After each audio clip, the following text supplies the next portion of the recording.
let's just do this. Hey everybody, 5NHL here, and today will be our second installment of the 2023 NHL Stanley Cup playoff previews. And today we will be doing the Toronto Maple Leafs. So, we just have to get this out of the way right now. First and foremost, we have to talk about the playoff history of the Maple Leafs recently. So, this will be, as they have clinched, this will be the 7th consecutive playoff appearance for the Maple Leafs.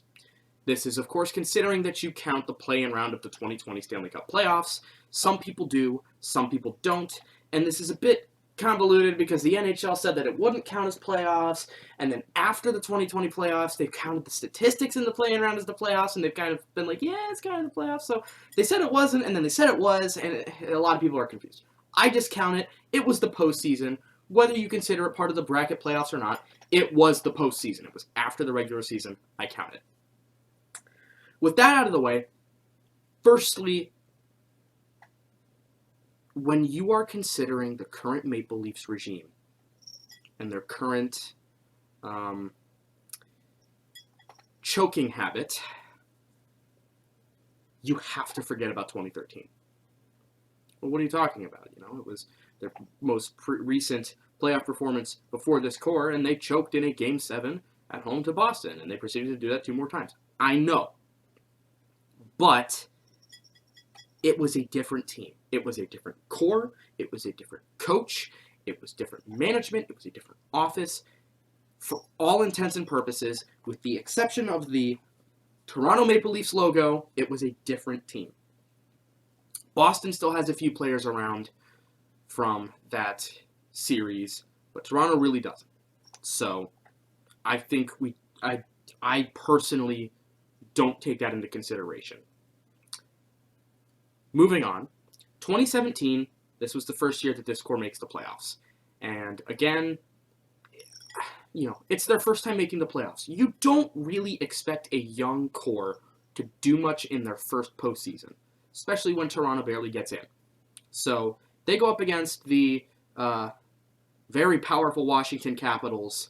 As we all know, in the mid-late 2010s, the Capitals were a very strong team, and they go out in 6 games. So they put up a fight, you know, that's not dissimilar if you look at, say, the Avalanche's core when they finally made the playoffs in 2018, and they managed to get 2 wins on the President's Trophy winning Nashville Predators.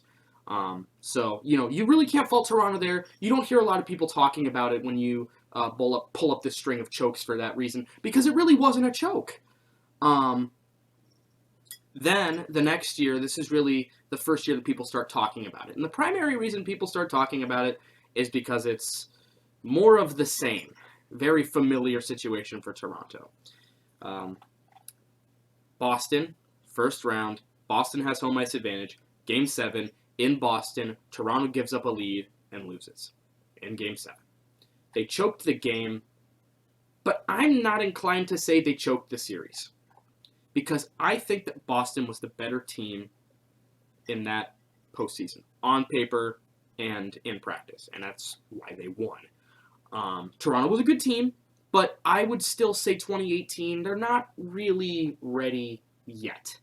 2018, I feel, is more of a sort of a wake-up call for them, if you will. And then 2019 is when expectations are much higher.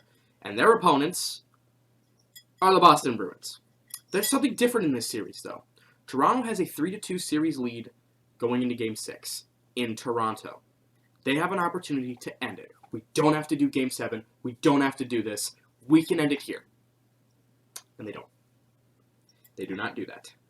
They lose in Game 6, and for most of you, I'm sure you don't need me to tell you what happens next. They lose Game 7 in Boston. This one stung a little bit more, because this time they really did choke the series away. They could have ended it in 6. They could have ended it in Toronto, and they didn't. And from this point on, this is where I really start to consider the choking to be a recurring issue. Because this is where I start to see these are teams you should really be beating. You really have to get going here, get some series wins under your belt, get that playoff experience. And I think these 2 consecutive Game 7 losses in Boston rattled them. 2020.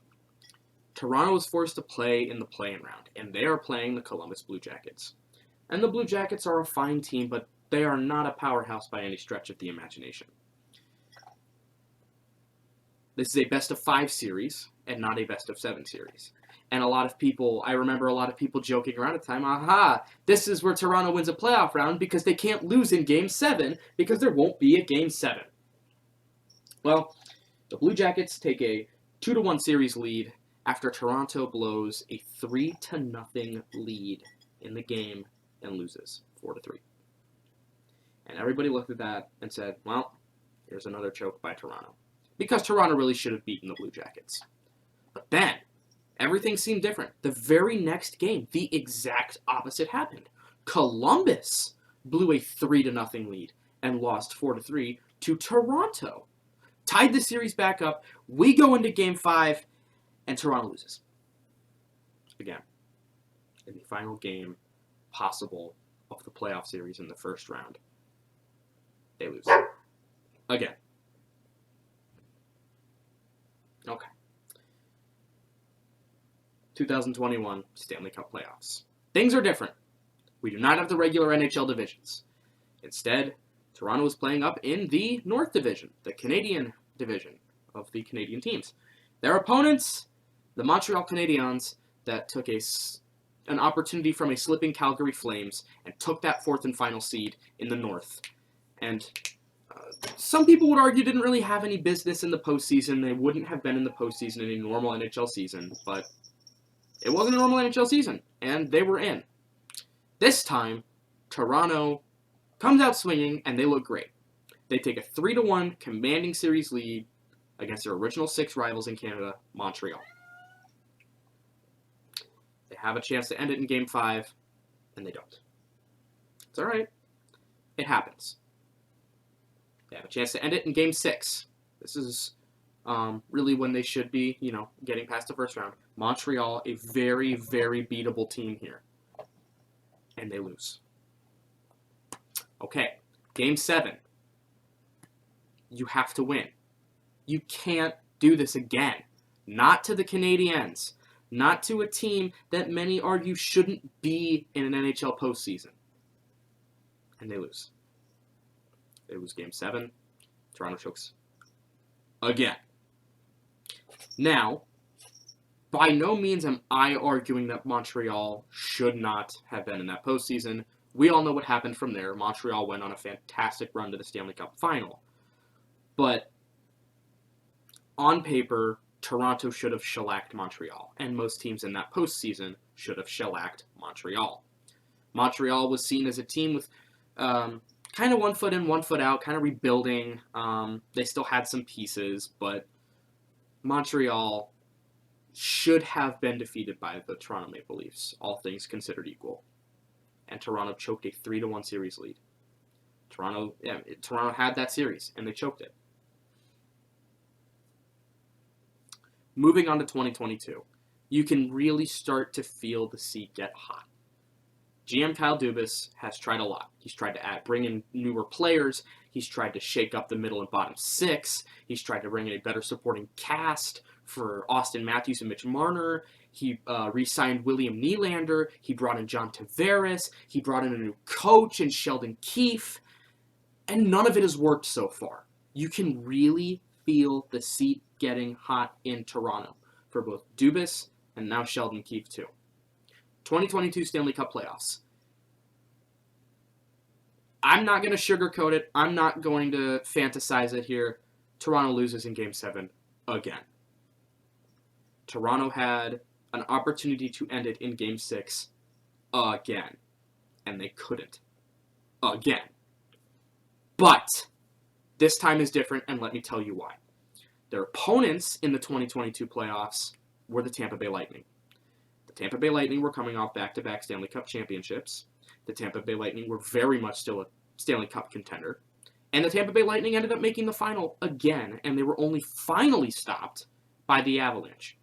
Toronto Whereas in previous years, they were choking away series. They were choking away games they should have won, series they should have won. Toronto never looked out of it in this series against Tampa last year. Toronto never really looked bad. They just got beat. They didn't choke. They didn't throw away the series. They just lost. It just happened. That is a playoff series you lose, and if you're any team that's not Toronto, you can hold your head high. You can say, yeah, we put up a great effort. But unfortunately, with the preceding 5 seasons, you can't do that since you're Toronto.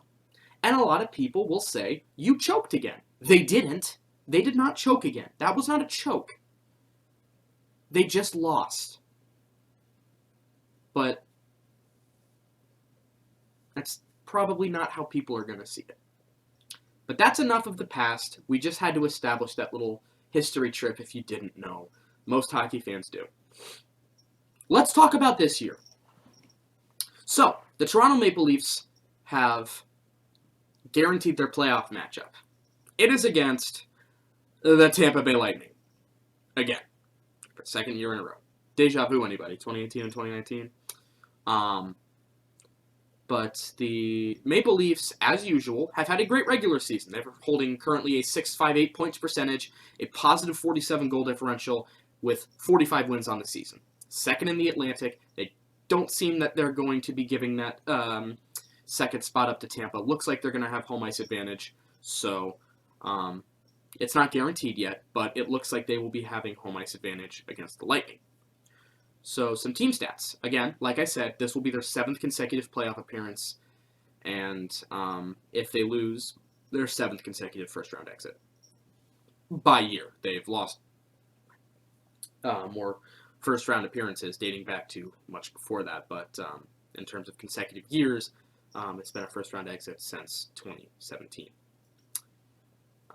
They've got 257 goals for, which is good for 11th in the NHL. You would expect a team with Austin Matthews on it and a team that's top-heavy like Toronto to be scoring a lot of goals, and they are. But one thing that Toronto has really improved on is defense. They're currently sitting at 209 goals against, which is good for a tie for 6th place in the NHL. A common criticism of Toronto over past years has been that they are a bit bereft defensively. So Kyle Dubas goes out, and over the past couple of years, he's done a pretty good job at bringing in more defensemen to shore up that problem and get better defensively. I think Timothy Liljegren has done a good job of coming into his own. I think Mark Giordano was a great addition last year. The year before. Mark Giordano was a great addition, bringing him in to shore up the blue line, add some veteran presence. I think Mark Giordano has really come into his own with his spot in the Maple Leafs locker room and on the ice. So, really good improvement on the defensive end for Kyle Dubas and the Toronto Maple Leafs. They're currently sitting at an average of 3.38 goals per game played, which is good for 9th in the NHL. They have a 2.62 team goals against average, which is tied for 9th in the NHL. They have a .906 team save percentage, which is 10th in the NHL. And then, let's get into their special teams, because special teams they have a 25.7% power play, which is 2nd in the NHL, only to the Dynamite Oilers power play. Toronto's power play, as you would expect, a power play with players like Matthews and Marner and Tavares as options, is really, really good. Penalty kill, it's a modest 80.5%. That's still good. I don't want to play that off as being okay. 80.5% on the penalty kill is fairly good. Good for 14th in the league, so decently middle of the pack, but when you look at the special teams combined, these are good special teams. You can't say that the penalty kill is a problem. It's fine. It's not spectacular, but that's okay because your power play is. Face-off win percentage is also good at 53.3%, which is 4th in the league.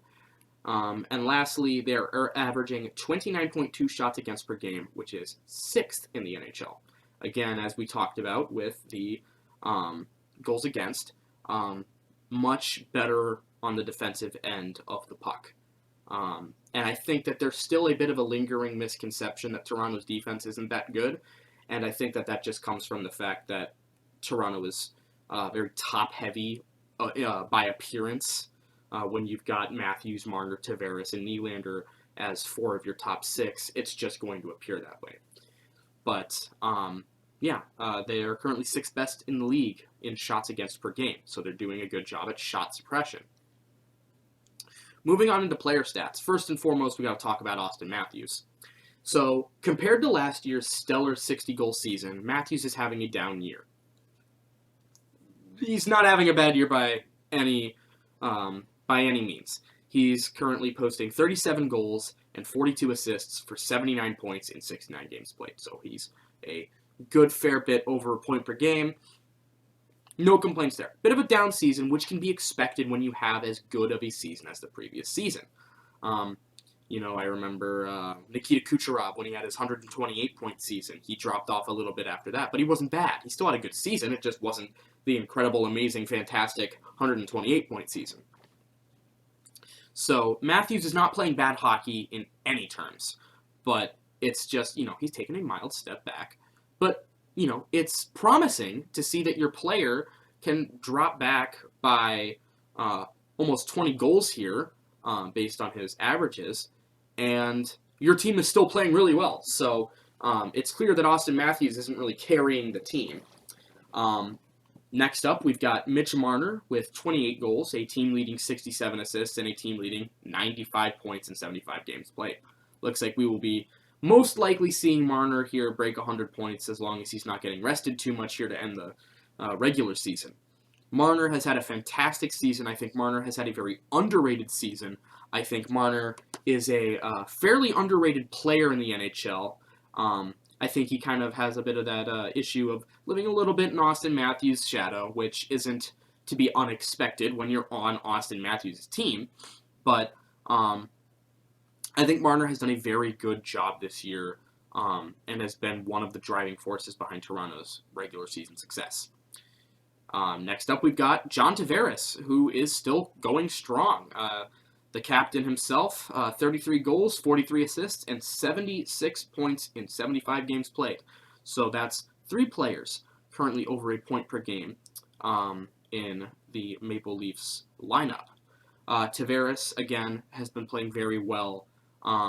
Very good part of that locker room, that leadership, wearing the C, and still putting up points. You can't really ask for a whole lot more from Tavares. We'll see how it goes come postseason, but for now, he's had a great season. Next up, we got William Nylander. So Matthews is currently sitting at 37 goals, which is tied for the team lead in goals. It sounds kind of crazy that Matthews doesn't have the far and away team lead in goals on the Maple Leafs. He's tied with Nylander, who also has 37 goals and 45 assists for 82 points in 76 games played, which means Nylander has secured point-per-game pace. So now we have 4 Maple Leafs at above a point per game as of the making of this video. And lastly, we got to mention Morgan Rielly. 3 goals, 36 assists for 40 points in 60 games played. He's missed some time to injury, but that aside, he still had a good season. You got to mention Morgan Rielly putting up the points on the defensive end for the Maple Leafs. Next up, let's talk about goaltending. So, coming into this year, goaltending was a big, big question mark for the Maple Leafs. Goaltending in Toronto has seen quite a bit of a shakeup from 2018 and 19 and 20, where they rocked with Frederik Andersen, to switching it up a little bit, to relying on Jack Campbell last year, whose numbers started out fantastic, and then they started to kind of dip down a little bit, and then they had Erik Källgren backing him up. Toronto decided to switch things up a little bit going into this year. So they acquired both goaltenders Matt Murray and Ilya Samsonov in the offseason. And this was a big question mark. Matt Murray and Ilya Samsonov were both coming off of poor seasons. There's really no way to sugarcoat it. Matt Murray's season in Ottawa was not good. Ilya Samsonov's season in Washington was not good. So this was a big question mark for Toronto. So how has it worked out? Well, currently holding the starting position, or at least the 1A position, is Samsonov. Excuse me. Samsonov is currently 25, 10, and 4 in 39 games played. And he's got a 2.41 goals against average and a 915 save percentage. These numbers aren't spectacular by any means, but they're good stats. They're perfectly fine stats. These are above league average stats, so you have a solid 1A goaltender in net for Toronto. A 2.41 GAA is perfectly respectable. A 915 save percentage is perfectly respectable. And considering the serious uptick in goal scoring we've seen in the NHL, I would venture to say that those stats are good, and now they mean a lot more than they did maybe a couple years ago. Matt Murray, on the other hand, is currently 14, 8, and 2 in 26 games played, posting a 3.01 goals against average and a 903 save percentage. These stats are more sort of regressing to more of the mean. They're okay. They're not spectacular. But Murray has also dealt with a good deal of injuries here, and unfortunately, he suffered another one in their game against the Red Wings, their last game, where in a complete freak accident, Lucas Raymond lost his footing, took out Murray's legs, and Murray fell backwards and slammed the back of his head on the ice. So he was pulled from that game. We have not gotten word on, is he concussed, is he not concussed, was it just precautionary? But you have to worry about a goaltender that's already had concussion issues in Matt Murray. So everybody hopes for the best for Matt Murray, hopes that he recovers soon. We hope to see him back shortly. But with no current indication, the next men up are Eric Källgren, who is 3, 2, and 4 in 10 games played at a 2.67 goals against average and an 898 save percentage. So Källgren, not the best numbers, but not bad numbers for a third-string goalie by any stretch of the imagination. So hopefully we won't have to see Källgren. Heaven forbid that Samsonov gets injured or something like that. But I would say more likely to be the backup goaltender to start the postseason, assuming Murray is still out, will be the young Joseph Woll, who is currently 3-1 in 4 games played with a 2.03 goals against average and a 934 save percentage. These are great numbers, and granted it's a small sample size, but for a rookie, these are good numbers. The only concern we've got to go off of with these numbers is that he's inexperienced. Outside of that, he looks perfectly capable of answering the bell, and he's looked good. So I would bet that the tandem going into the postseason, again, assuming Murray is still out, is going to be Samsonov and Woll. If Murray is healthy, it would probably be Samsonov-Murray, with Samsonov getting the start, because Samsonov has gotten the lion's share of starts in Toronto, and he's been the better goalie between him and Matt Murray. That aside, it's a bit of an improvement in goaltending depth versus Campbell and Källgren last season, when Campbell kind of took his dip off in his stellar start to the season and then got injured, and they had to rely on Källgren for a good bulk of the season. And then Campbell was not the best to finish off the season. It's an improvement. I don't think many people would argue that the Samsonov and Murray tandem is the best in the league or anywhere near it, but it's not bad. It's not an overt concern based on their playing ability going into the postseason. But we'll discuss a little bit more about them in a little bit. Let's talk about Toronto's deadline. So the deadline is huge. Like I alluded to earlier, Dubas' seat is getting hot, and so is Coach Sheldon Keefe's. This is a do-or-die situation. You've got to show something in the postseason. So Kyle Dubas had a busy deadline, acquiring Ryan O'Reilly, Noel Acciari, Sam Lafferty, Jake McCabe, Eric Gustafson, and Luke Shen. 6 players. Ryan O'Reilly. O'Reilly was definitely brought in to shore up the center depth, which was already pretty good. And now it gets even better. So in 8 games played, O'Reilly put up 3 goals and 2 assists, for 5 points. And he looked like he was coming into his own pretty quickly in the Toronto lineup, and then unfortunately, he broke his index finger. The good news is, he started skating. It looks like he's on track to come back before the postseason, but we'll have to see. So, good center depth, leadership, playoff experience, captained the St. Louis Blues to a, that was still Pietrangelo at the time. O'Reilly was a big part of the leadership group, though, in getting St. Louis to a cup in 2019. Noel Acciari, also playoff experience, good bottom 6 depth. In 17 games, though, he's got 3 goals and 3 points, no assists. So, he's not really there to put up assists, though, and points. He's there for bottom 6 depth, to shore up the bottom 6. That's what many playoff teams do. They look to shore up their bottom 6. And that's what Toronto's done. Another example is their addition of Sam Lafferty. In 16 games, he's got 1 goal and 2 assists for 3 points. Just more bottom 6 depth, adding some more physicality and some more of those heart and soul kind of players to the bottom 6, where they can shore that up with depth if they need to swap out players. And it's not a bad strategy at all. That's why most teams do it. That's why most teams look to add bottom 6 depth at the deadline when they're contenders. He's also done a good job, Dubas, that is, at shoring up the defense.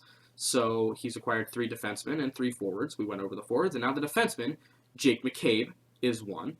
So McCabe is definitely there for the defensive depth and the physicality that he brings to the table. In 15 games, he's got, like Lafferty, 1 goal, 2 assists for 3 points. But like I said, not really there to put up points. He's there for his physical presence and his depth. Next up, we've got Erik Gustafsson, which was a bit of an interesting acquisition at the deadline. We see Gustafsson bouncing from team to team now every year. And the interesting thing about Gustafsson is that he can always go on these tears of putting up amazing points offensively. Very good on the offensive side of the puck when he wants to be. The 2 problems with Gustafsson are, 1, that he doesn't always want to be, and 2, his defensive play is very not good. He had a very good stretch with the Capitals, posting incredible numbers earlier this season. And since being acquired by the Maple Leafs, he has played 8 games, and he has 1 assist, and that's it. So, while many of the other players I have mentioned and will continue to mention aren't really here for the points and showing up on the scoreboard, Gustafsson kind of is. He's an option, and he's more there to be an option, but you want to see, when you have a one-dimensional player like Erik Gustafsson, and no offense to him, but his one dimension is offense on the defensive end. And when you have, and you pick up a one-dimensional player, you want to see them do well in that one dimension. One-trick ponies are still in the show, as I like to say. But he's not currently excelling in that one dimension. So I'm not sure he'll be seeing a whole lot of ice time in the postseason, but that does remain to be seen. Lastly, and certainly not least, we've got the acquisition of Luke Schenn. So in 10 games played with the Maple Leafs, he has not currently scored a point, but again, he's not that player that you're bringing into the locker room to put up points. Luke Schenn is instead there for a few reasons. First and foremost, Luke Schenn is good on the defensive end of the puck, and shoring up your defensive depth while also acquiring a good defensive defenseman to run is always a good thing. Secondly, Luke Schenn does provide some good physicality to his play. He's a bigger guy. And lastly, Toronto, of course, definitely wanting this. He's got oodles of playoff experience. He is one of the players that won back-to-back cups with the Tampa Bay Lightning, and he was a fairly important piece in doing so. So, Luke Schenn, great ad for the Maple Leafs. I love it. This is the kind of ad you look for and you say, that's what made a difference. These are the acquisitions you make when building for the postseason. And these 6 acquisitions really help shore up Toronto's depth and give them options. If you've got players on the bottom six not playing well, swap one of them out for Achari, swap one of them out for Lafferty, swap one of your bottom pairing defensemen out for McCabe or Gustafsson, and you're set. With the additions of O'Reilly and Luke Shen making a difference on the regular part of the lineup, these are very good deadline acquisitions. And you can really see in these acquisitions that Dubas is getting aggressive. He wants to see his team succeed. Obviously, as every GM does. So moving on a little bit. Let's talk about what's going right for Toronto. And this is a bit of a difficult one. Just like how trying to address what's going wrong for Boston was difficult in my last video, trying to address what's going right for Toronto is difficult to address because it's pretty much business as usual. At this point, the regular season really doesn't matter a lot for Toronto. That's not what it's not what it's about. That's not what they're playing for here. They're going to be good in the regular season. That's virtually a given. You've got a really good core. You're now playing really good defensive hockey. You've shored up your goaltending a little bit. It's pretty much to be expected that you're going to have a good regular season, and that they have. They've had a great regular season. But they've had great regular seasons for most of the past 4 years. So this is the time where we need to see more of that. More than that, sorry. So, you know, a great regular season, but it's difficult to chalk that up to things because they usually do. Sheldon Keefe has been a good coach, in my opinion. So, regular season results are good, but that means less to Toronto than it might to other teams. Another thing that's going right, I think Samsonov has really improved his play from his previous seasons.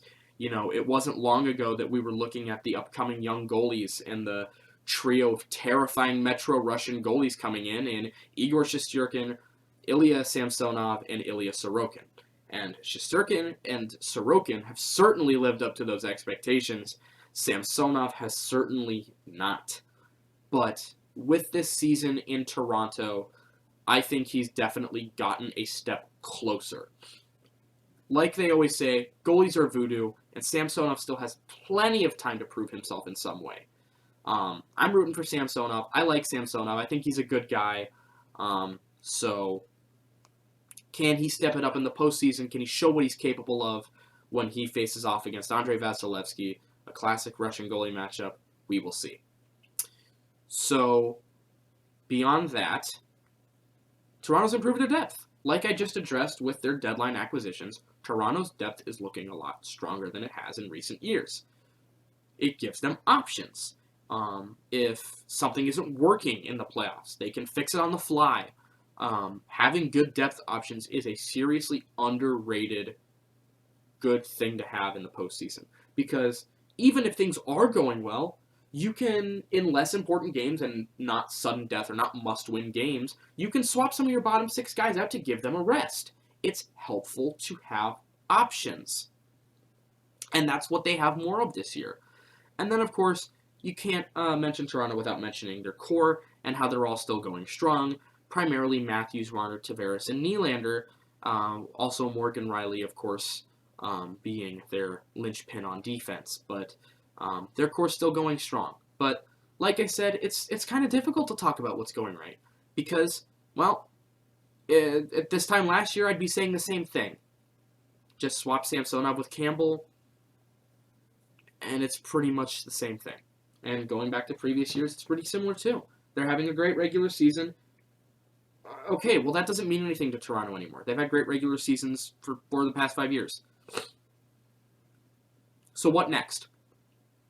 What's going wrong? This one is also fairly difficult to talk about because I can't say, well, they might not win. Duh, every team might not win their first playoff series. And it's tough to talk about because based on the regular season they've had, Toronto isn't doing a lot wrong. But there are still a couple of things. First and foremost, while goaltending depth in their options has improved, it's not more stable or reliable. Murray's out. If he is concussed, we probably don't see him at all in the postseason. So we're currently sitting at Samsonov-Woll or Samsonov-Shalgren. And Samsonov's fine, but if he goes down, then you're in trouble because you've either got Shalgren, who's been a third-string goalie and doesn't have a bevy of NHL experience, and he hasn't put up the best numbers, or you've got Joseph Woll, who has put up good numbers, but he's very inexperienced, and that usually, with the exception of guys like Jordan Binnington or Matt Murray, who did see more reps those seasons they won cups, usually doesn't work out great. Even if they play well, the playoffs are a different animal than the regular season, and with rookie goalies, it's difficult. It's very difficult to just get thrown into that situation and do well. Really, it's really kind of a thrown to the wolf situation. And if Woll doesn't do well, if he has to play this postseason, I wouldn't blame him. Because, like I said, he doesn't have that experience. He's an inexperienced young goalie, and the playoffs are a different animal, especially going up against the team that has made 3 consecutive final appearances and won 2 of them. So if Woll doesn't live up to, I don't want to say live up to expectations, but if Woll isn't a world beater, if he has to play this postseason, it's not his fault, and it's not really Toronto's either. If they have to play him, if Samsonov goes down and Murray's not ready, well, then, But that's just how it is. The other thing that's going wrong is it just has to be mentioned.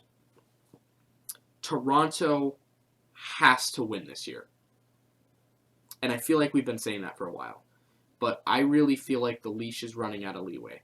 You can look at and you can excuse a lot of their postseason failures since 2017.